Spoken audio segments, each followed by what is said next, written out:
These are 5 huge mistakes that I continue to see people making on a GLP-1 journey, and I'm going to throw in a kicker at the end, so make sure you stay tuned. If you're new here, hey, I'm Allie. I'm on a fantabulous weight loss quest, and hopefully you'll subscribe, come along for the ride, because I put out new videos every day.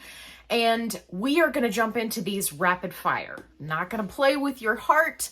I'm just going to tell you exactly what the 5 things are, plus 1 extra. Let's get into it. So first things first, the biggest mistake that I see people making that are just starting out on a GLP-1 journey is they are not trying different injection sites. I get it. Especially for those people that were like me, that started out, that were extremely afraid of a needle.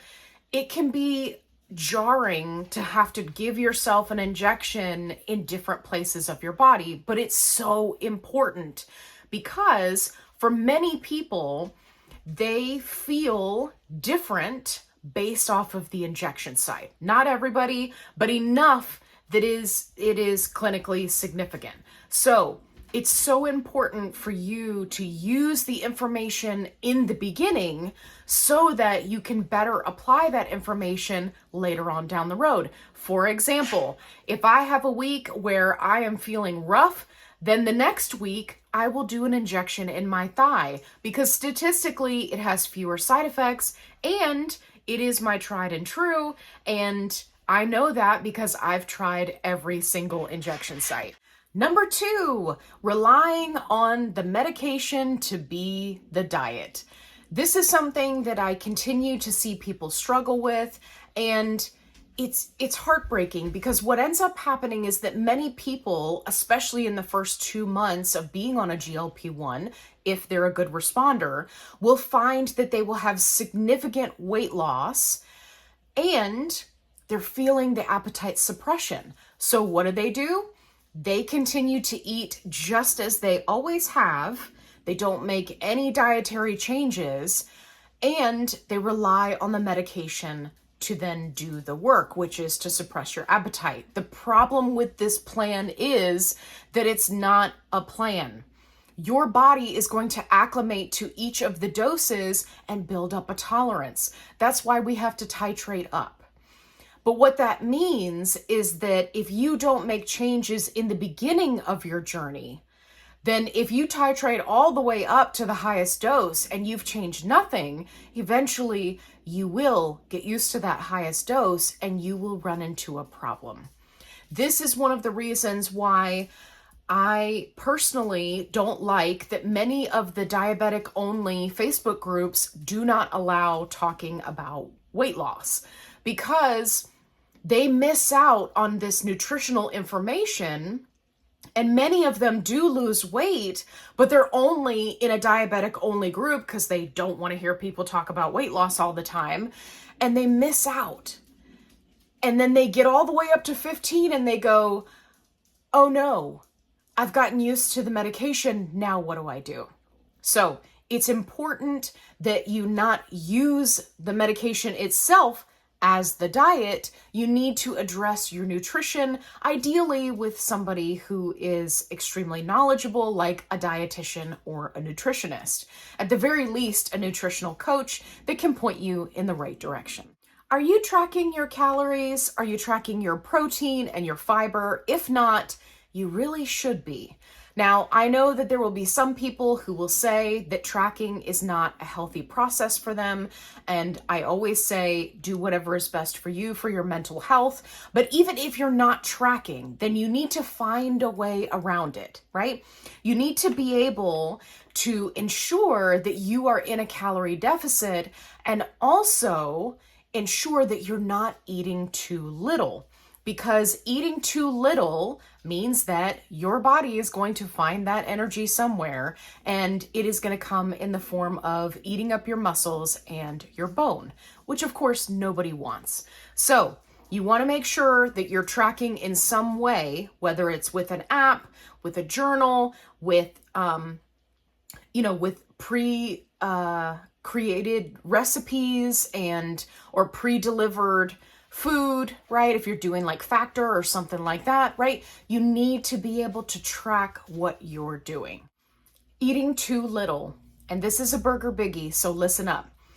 I know that for many of us, we have lived an entire lifetime of diet culture that has told us to eat as little as possible to lose the maximum amount of weight the fastest way possible. This is the worst thing that you can possibly do on a GLP-1 because you're in this for the long game, right? This is not a short-term fix. So if you're eating too little, what's going to end up happening is your body is going to eat up that muscle, like I referred to before. It's going to then lower your basal metabolic rate, which is the calories that you burn just sitting around being you. Hey.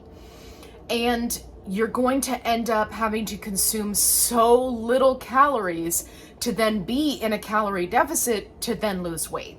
So you will actually screw yourself over in the end if you eat too little in the beginning. Number 5, you are not drinking enough water. Why do I feel like I'm talking to myself here? If you're new here, I am horrible about staying hydrated. It is a huge challenge for me, but it's something that's extremely important because of how the body, right, gets rid of the fat that's in those fat cells. So you've got to stay hydrated. If you're concerned that you're not getting enough hydration, you can always go to the doctor and have them run labs, have them take a look at your electrolytes, your kidney function. You should be doing that anyway. You need to work with your doctor or your dietitian to figure out exactly how many electrolytes you need. There is no such rule that says that every drink you have to drink on a GLP-1 is better have 20 gabillion electrolytes in it. Buy now, click the button, right? You don't have to do that. As a matter of fact, it's probably unnecessary because it's possibly too much salt. So be strategic, talk to your medical team, figure out what's good for you. For most people, that's gonna look like maybe one electrolyte drink per day, but you need to work with your medical team to figure it out. And bonus round, the last and biggest mistake that I see people making is they are not advocating for themselves and they are going up through the doses too fast. Guys, you gotta remember, it takes 4 weeks for a new dose to even start to make a difference and build up in your system. So if you're on week 2 of a new dose, you just have to keep going. Keep doing all the things. Getting in the water, tracking the protein, tracking the calories, getting the movement in, doing the weightlifting, do all the things. But don't just jump up to the next dose the moment that you think, oh my gosh, this dose is not working, because that's not going to do you any good. And again, you're going to get used to it at each dose, and then you're going to max out and have not reached your goal. And then what are you gonna do?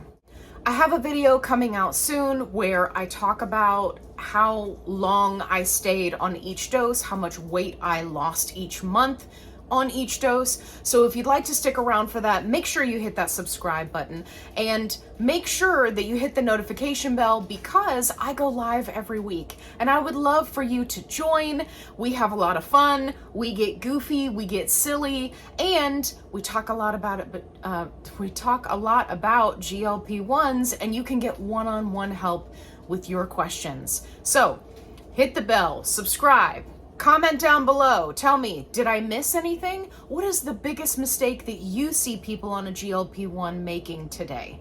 Drop down in the comments. Let's let everybody know so that everybody who watches this video can get something out of it. If you're new to a GLP-1, make sure you go check out my newbies playlist where I answer all of the questions that you have ever thought of. And as always, be kind, rewind. Thank you.